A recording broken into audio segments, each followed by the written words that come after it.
Hey, I'm Jason, and this is the update to what's going on in my shop. It's been a week or so since I uploaded anything. Got a couple of things going on, but the first thing I wanted to talk about real quick is about this new wireless microphone I picked up. I tried to do my videos as much as I could with just the built-in microphone on the camera, and I just kind of found that I didn't really like that.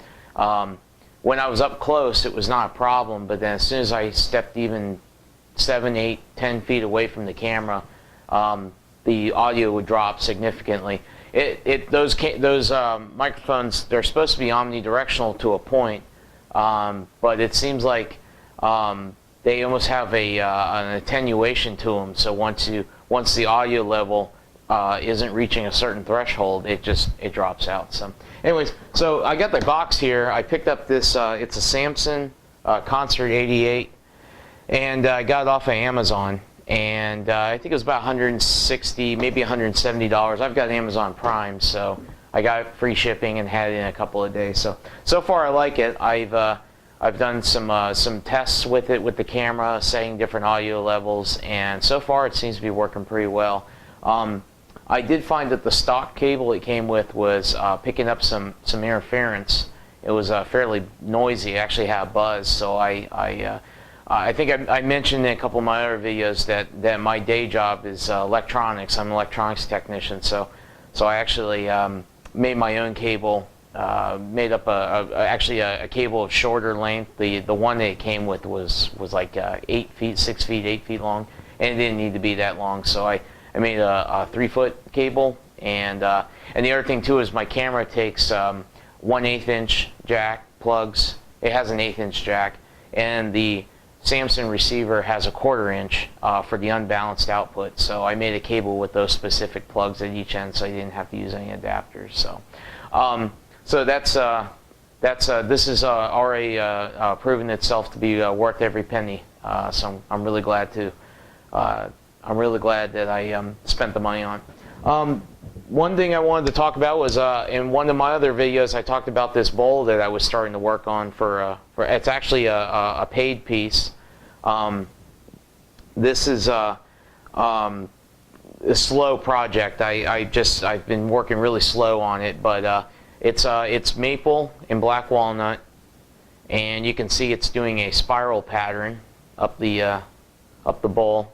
Goes from a black walnut base to a black walnut rim. So anyways, got to put the waste block on, and then this thing will be ready to be put in the lathe and go ahead and turn it down. So I'll be doing that this week sometime. Also, I did a little bit of work on my dust collection system. One of the things I haven't talked about is I'm building a little hut. It's not really a shed, it's more of a hut off the side of my garage where my shop is. And I just framed it in last week, and I've got to do the concrete for it. It's just a very small pad. It's only about 3 foot out from the house, from the side of the garage, and it will be 6 feet long. But the intention is to put my dust collection system and my compressor in that little hut. And of course it'll be framed in part of the house, so I'll have siding on it and shingles, and it will look like it's part of the house. It won't just look like just some ugly thing. And then I'll actually plumb piping through the wall into the garage, and this is going to serve a couple of purposes. One, it's really going to decrease the noise by having it on the other side of the wall. Two, I'll be able to free up some space here in the shop. Right now my dust collection, and I'm going to show you here in a minute, it's starting to take up a lot of room here.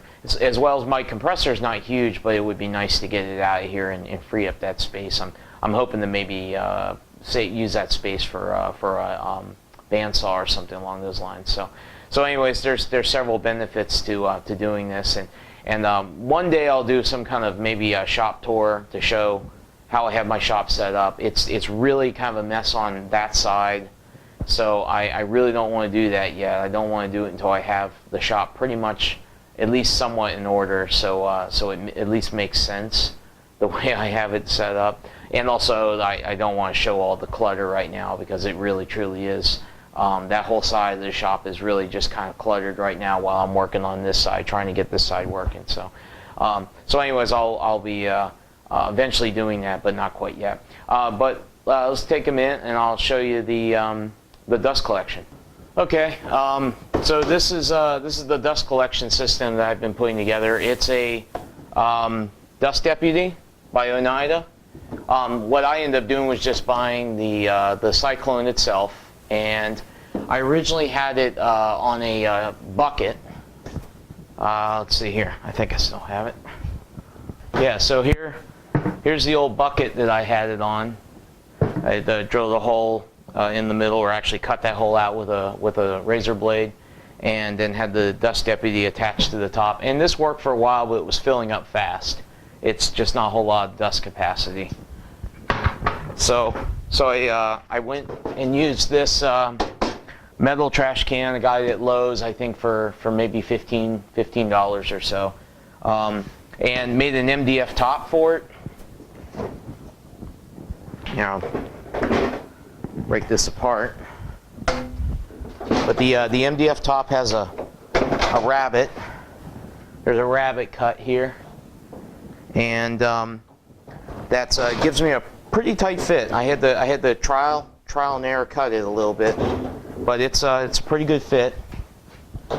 And then right now I'm just using a shop vac for my vacuum,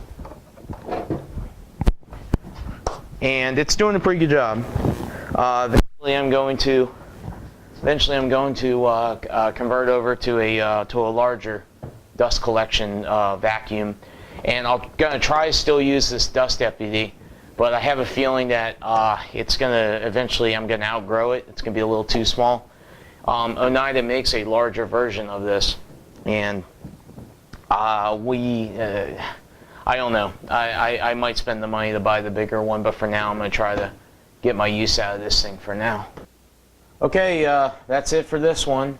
Thanks for watching. Please like and subscribe, and I'll see you next time.